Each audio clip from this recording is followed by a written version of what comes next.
నా పేరు దొంతం సంజీవరెడ్డి. మాది వింజమూరు విలేజ్, చింతపల్లి మండలం, దేవరకొండ కాన్స్టిట్యున్సీ. మా నాయకుడు బాలునాయక్ ఎమ్మెల్యే. తర్వాత నేను 1988లో నేను ఈ గ్రామానికి సర్పంచ్ను. ఈ గ్రామం అంటే చాలా పెద్ద గ్రామ పంచాయతీ. అప్పుడు దాదాపు 9 గ్రామాలు ఉండేది ఈ గ్రామానికి. అప్పుడు నేను 23 సంవత్సరాలకి గ్రామానికి సర్పంచ్ని అయ్యాను. సర్పంచ్ అయినప్పుడు ఈ గ్రామం చాలా వెనుకబడి అంటే కనీసం ఇక్కడ ఒక హై స్కూల్ లేకుండే, ప్రైమరీ స్కూల్ బిల్డింగ్లు లేకుండే, రోడ్లు లేకుండే, ఇంటర్నల్ రోడ్స్ కానీ బిల్డింగ్స్ కానీ రోడ్ కనెక్టివిటీస్ వేరే గ్రామాలకు రోడ్ కనెక్టివిటీస్ కానీ అన్నీ నా పీరియడ్లో నేను చేశానంటే నేను 87లో రాజకీయాల్లోకి వచ్చాను. 88లో సర్పంచ్ అయ్యాను. తర్వాత మళ్ళీ ఎంపీటీసీ అయ్యాను. తర్వాత మార్కెట్ చైర్మన్ అయినాను. తర్వాత సింగరేణిలో చైర్మన్ అయినాను. నేను మొన్న కూడా జడ్పీటీసీగా పోటీ చేసిన పోయిన ఎన్నికలలో కొద్ది తేడాలో ఓడిపోయినాం. అక్కడి నుంచి నేను దాదాపు ఫుల్ టైం రాజకీయాలు, మాకు వేరే బిజినెస్లు కానీ ఏమి కానీ నాకు లేవు. నేను ఓన్లీ ప్రజల కొరకే నిరంతరం సేవ చేస్తా. ఇప్పుడు మీరు కూడా ప్రత్యక్షంగా చూస్తున్నారు. ఇప్పుడే వచ్చిన నేను రాగానే వాళ్ళంతా ప్రజా సమస్యల మీద ప్రతి విషయంలో నేను ఇన్వాల్వ్ అయ్యి ప్రజలకు ఏ ఇబ్బంది రాకుండా చేసే పోలీస్ స్టేషన్ కానీ, ఎంఆర్ఓ ఆఫీస్ కానీ, తర్వాత ఇంకా ఎక్కడ ఏ ఇబ్బందులైనా వాళ్ళకు ఊర్లోనే గ్రామంలోనే పరిష్కారం చేయడానికి 99% ప్రయత్నం చేస్తాం. 1%గా చెప్పలేని పరిస్థితుల్లో వాళ్ళు బయటకు వెళ్తారు తప్ప.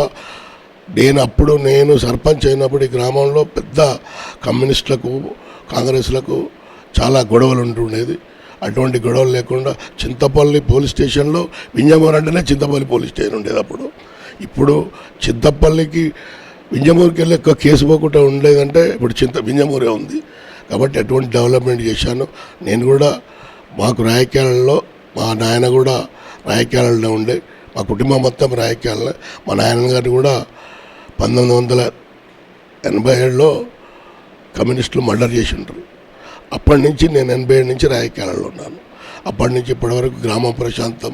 మండలం వల్ల కూడా నేను ప్రతి గ్రామంలో కానీ కాన్స్టిట్యున్సీ లెవెల్లో, ఒక మండలమే కాదు, దేవరకొండ ఇంతమంది మాకు మునుగోడు కాన్స్టిట్యున్సీకి ఉంటుంది. నేను వాస్తవికంగా పాల్వాయి గోవర్ధన్ రెడ్డి అనుభూషించింది. ఆయన నాయకత్వంలో మేము అక్కడ కూడా ఆయన 3 టర్ములు ఆయనకు పనిచేసినాం. ఈయనకు కూడా 2 టర్ములు ఈయనకు పనిచేసినాం. 6 నిమిషాలు కష్టపడతాం.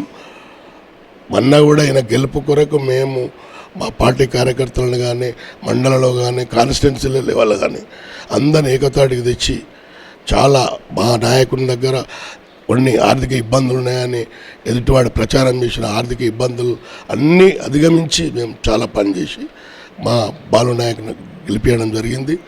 వారు కూడా ప్రజల సేవ కొరకే అంకితమై పనిచేస్తాడు. ఇక ఎవరికి ద్రోహం చేయడు, మంచి వ్యక్తి. ఆయన డెవలప్మెంట్ మీద 6 నిమిషాలు పనిచేస్తుంటాడు.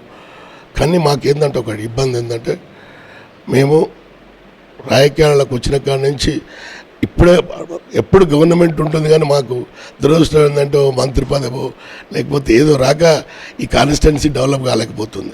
పోయినసారి బాలనాయక్ ఎమ్మెల్యే ఉన్నప్పుడు ఈ కాన్స్టిట్యున్సీని బాగా, అప్పుడు కాంగ్రెస్ రాజశేఖర రెడ్డి పీరియడ్లో బాగా అభివృద్ధి జరిగింది. పైన మధ్యలో 10 సంవత్సరాలు ఏం అభివృద్ధి జరగలేదు. ఇప్పుడు కూడా చాలా అభివృద్ధి కార్యక్రమాలు మీరు చెప్పినట్టు, మా ప్రభుత్వం చెప్పినట్టు 6 గ్యారంటీల దాంట్లో కూడా రుణమాఫీ 1,50,000 వరకు అయిపోయింది. కొంతమంది ప్రాబ్లమ్స్ ఉన్నాయి. ఏంటంటే వాళ్ళకు ration card problem, Aadhaar card problem, లేకపోతే వాళ్ళ ఇంట్లో 3-4 బెనిఫిషియరీస్ ఉండి కొంత ఇబ్బంది జరుగుతుంది. దానికి కూడా ఏఓ గారికి, మళ్ళా తర్వాత మా సెక్రటరీలకు అందరికి చెప్పినాం. అన్ని ఎంక్వైరీలు చేస్తున్నారు. రేషన్ కార్డులు కూడా మళ్ళీ త్వరలో రాబోతూ ఉన్నాయి. గ్రామంలో కూడా రేషన్ కార్డులు ఇప్పిస్తాం. ఇండ్లు కూడా ఇప్పిస్తాం. ఇండ్లు కూడా మా గ్రామానికి, పెద్ద గ్రామం, మా మండలంలోనే మా ఊరే అత్యధిక మెజార్టీ బాలనాయక్ ఇచ్చినాం మేము. దాదాపు 1000 ఓట్ల మెజార్టీ మా గ్రామంకి వెళ్ళి ఇచ్చినాం మేము. కాబట్టి ఆయన కూడా మా గ్రామం మీద చాలా దృష్టి ఉంటుంది. ఇండ్లు కానీ ఇప్పిస్తాం. ఇక 6 గ్యారెంటీలలో బస్సు ఫ్రీ అనేది నడుస్తూనే ఉంది. 200 రూపాయలు దాదాపు ఈ ఇంట్లోనే ఉంది. ఇప్పుడు మనం ఇంట్లో కూర్చున్నాం. 200 రూపాయలు అడగండి, వీళ్ళు బిల్లు ఏం కడతలేరు. తర్వాత ఈ రేషన్ కార్డులు అనేది నిన్న మీటింగ్ అవుతుంది, అది కూడా త్వరలో అవుతుంది. రుణమాఫీ అవుతుంది. రైతు బంధు ఇచ్చినాం. రేపు రాబోయే రోజుల్లో కూడా దానికి కొంత లిమిట్ పెట్టేదో గవర్నమెంట్ ఆలోచిస్తుంది, అది కూడా చేస్తాం. సార్, మీ రాజకీయ గురువు మీకు నేర్పిన రాజకీయం ఏంటి సార్? మా రాజకీయ గురువు వాస్తవికంగా గోవర్ధన్ రెడ్డి పాల్వాయి. ఆయన కూడా కరప్షన్ అంటే చాలా దూరం. మీరు తెలుసుకోండి మీకు ఆయన గురించి. ఆయన శిష్యరికం చేసిన వాళ్ళం మేము అందరం ఇట్లే ఉన్నాం. నేను ఒక్కడే కాదు, ఆయన నాయకత్వంలో పనిచేసిన వాళ్ళు ఎవ్వరు ఆర్థికంగా డెవలప్ ఏం కాలే, కాకపోతే ప్రజలలో పేరున్నాయి అందరికీ. మేమేంటంటే ఆయన కూడా దాదాపు 6 సార్లు ఎమ్మెల్యే చేసిండు, ఒకసారి మంత్రి చేసిండు, ఒకసారి రాజ్యసభ చేసిండు. ఇన్ని చేసినా కూడా ఆయన కూడా ఆర్థికంగా చాలా వెనుకబడే ఉన్నాడు. ఇప్పటిన్న రోజులలో చూస్తుంటే ఇప్పుడు ఉన్నోళ్ళు ఇట్లా ఒకసారి సర్పంచ్ అయితే చాలు వాడు ఏదో స్టేజ్కి వెళ్ళిపోతుండు. మేము ఇన్ని పదవులు చేసినా ఇంత వ్యవహారం చేసినా మేము చాలా వెనుకబడే ఉన్నాం. మేము కాకపోతే మాకేంటంటే ప్రజలతో మంచి సంబంధాలు ఉంటాయి. ప్రజలను ఇంత పెద్ద విలేజ్ మా గ్రామంలో 3600 అంటే మా పాత గ్రామ పంచాయతీ ఈడ 3600 ఓట్లు ఉంటాయి. మాకు 3600 ఓట్లల్లో కూడా మేము ఎవరికి మాకు శత్రువులు ఉన్నారు. ఒకప్పటిది వేరు, ఇప్పుడున్న అన్ని పార్టీలు నా దగ్గరికి వస్తాయి. ఇప్పుడు ఆ టీఆర్ఎస్ ఉండని ఇక్కడ ఉన్న మాజీ ఎమ్మెల్యే రవీంద్ర నాయక్ ఓడిపోవడానికి గల ప్రధాన కారణం ఏంటి? రవీంద్ర నాయక్ వాస్తవికంగా ఓనికి హామ్ చేసేవాడు ఏం కాడు. కాకపోతే ఆయనకి ఏంటంటే ఆయన కోటరి ఒకటి చెప్పుడు మాటలు విని తర్వాత ఏకదాటిగా 10 సంవత్సరాలు ఉంటారు కూడా వ్యతిరేకతోటి వచ్చింది. తర్వాత గ్రామాలను పట్టించుకోలేదు ఆయన. అధికారం ఆడ గవర్నమెంట్ ఉన్నది, ఉన్నా కూడా అధికారులను ఇప్పుడు గ్రామాలను పట్టించుకోకుండా ఒకరిద్దరిని వెంటేసుకొని తిరిగి, దానికి ప్రత్యేక కారణం ఏంటంటే జర కరప్షన్ కూడా ఏదో భూ కబ్జాలని అవన్నీ మనకు తెలియదు, కానీ వాస్తవికంగా అవి ప్రచారాలు జరిగినాయి. తర్వాత దీనికి బాలునాయక్ అంటూ ఏమైందంటే అంతకుముందు 5 years ప్రజలతోటి ఉన్నాడు. తర్వాత మధ్యలో జిల్లా పరిషత్ చైర్మన్ అయ్యి ప్రజలకు సేవ చేశాడు. తర్వాత 5 సంవత్సరాలు ఏ పదవి లేకుండా ఒక్కొక్క ఊరికి మాకు ఆయన నిద్రపోలేదు. మేము రచ్చబండ కానీ రైతు యాత్ర కానీ ప్రతి గ్రామంలో 5 సంవత్సరాలు చాలా పనిచేసిండు. దాన్ని దృష్టిలో పెట్టుకొని పబ్లిక్ కూడా ఏమైందంటే లీడర్ అంటే బాలునాయక్. ఇప్పుడు రవీంద్ర కుమార్ ఏమో మంచి లీడరే, కానీ కాకపోతే ఏంటంటే ఆయనకున్న ఓన్ని ఆయన దగ్గర కట్టేయరు కదా, పాము కావద్దు. ఓనికి మోసం కూడా ఏం చేయడు. ఆయన రాజకీయాలు వ్యక్తిగతమే, కానీ ఆయనకున్న మంచితనమే, మంచోడే. కాకపోతే ప్రభుత్వం మీద వ్యతిరేకత వచ్చింది, ఈయన మీద కూడా కొంత వ్యతిరేకతతోటి ఓడిపోయింది అంతే.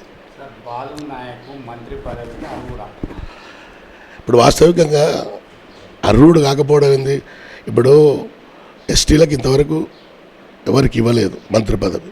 తర్వాత రాష్ట్రంలో ఇప్పుడు మేము గెలిచింది 64 సీట్లలో 2 ఎస్టీలు గెలిచారు. అంటే ఎస్టీలలో వేరే వాళ్ళు ఉన్నారు, కాకపోతే రామచంద్ర నాయక్ ఈయనే ఉన్నారు. రామచంద్ర నాయక్ ఆల్రెడీ విప్పించారు. ఈయనకు మంత్రి పదవి ఇవ్వడానికి అర్హుడు. 2 సార్లు ఎమ్మెల్యే అయ్యిండు, ఒకసారి జిల్లా పరిషత్ చైర్మన్ అయ్యిండు, ఒకసారి మార్కెట్ చైర్మన్ అయ్యిండు. చాలా పదవులు చేసిండు ఆయన కూడా. ఆయనకి ఇవ్వడం చాలా మంచిది. మంత్రి పదవి ఇవ్వడం రాష్ట్రానికి మంచిగా ఉంటుంది. తర్వాత ఈ కాన్స్టిట్యున్సీ ముఖ్యంగా రాష్ట్రానికి తర్వాత ముఖ్యంగా మా కాన్స్టిట్యున్సీ మంచి డెవలప్ అవుతుంది ఆయన మంత్రి పదవి ఇస్తే.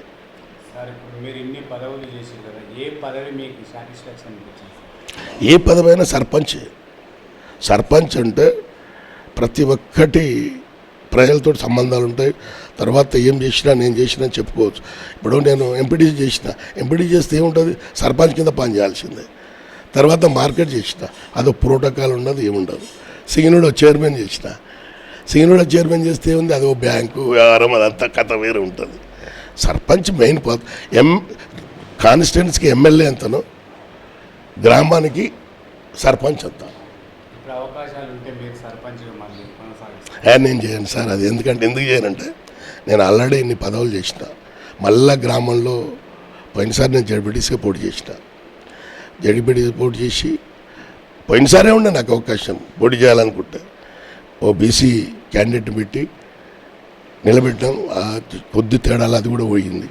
మళ్ళీ ఇమ్మీడియట్లీ నేను ఎంపీపీ అయ్యేటోని పోయినసారి. మళ్ళీ పోయిన అబ్బాయిని నిలబెట్టించి మన ఎంపీటీసీని గెలిపించి వైస్ ఎంపీపీ చేసినాం. ఆ బాబును కూడా యాదయ్య అని ఆ బాబును వైస్ ఎంపీపీ చేసిన. నేను జడ్పీటీసీ పోటీ చేసిన. జడ్పీటీసీ కొద్ది తేడాలో పోయింది. నేను సర్పంచ్ అటువంటి ఆలోచన లేవు, నాకు చేయను. సార్ ఇది సిపిఎం కంచుకోట, ఒకప్పుడు సిపిఐకి సిపిఐ కంచుకోట, అసలు కాంగ్రెస్ ఎట్లా ఎట్లా మారింది సార్ మొత్తం? అయితే సిపిఐలో ఉండేది అరాచకాలు ఎక్కువ ఉండేదండి. ఎట్లా అంటే ఒక ఇంట్లో ఇప్పుడు పంచాయతీ అంటే ఇద్దరు భార్యాభర్తలు పంచాయతీ పెట్టుకున్నా కూడా భార్యనైనా గుంజేదాళ్ళు, భర్తనైనా గుంజే వాళ్ళకి పంచాయతీలు కావాలి. జనం ఒకప్పటి జనం వేరు, ఇప్పటి జనరేషన్ వేరు. అప్పుడు ఏంటంటే ఏదంటే అది చెప్తే నమ్మిండ్రు. అప్పుడు నమ్మే స్టేజ్లో నేను సర్పంచ్ అయినాకనే కథం పెట్టాలను. దాదాపు ఈ గ్రామంలో 50-50 ఉండేది. కంచుకోట ఏం కాదు, ఎవరు గెలిచినా మేము గెలిచినా 5-6 ఓట్లు 10 ఓట్లతో మేము గెలుస్తున్నాం అనేది కూడా 5-6 ఓట్లతో ఎన్ని ఓట్లతో గెలుస్తున్నామని చెప్పేది అంతే తప్ప వాళ్ళు కంచుకోట ఏం కాదు.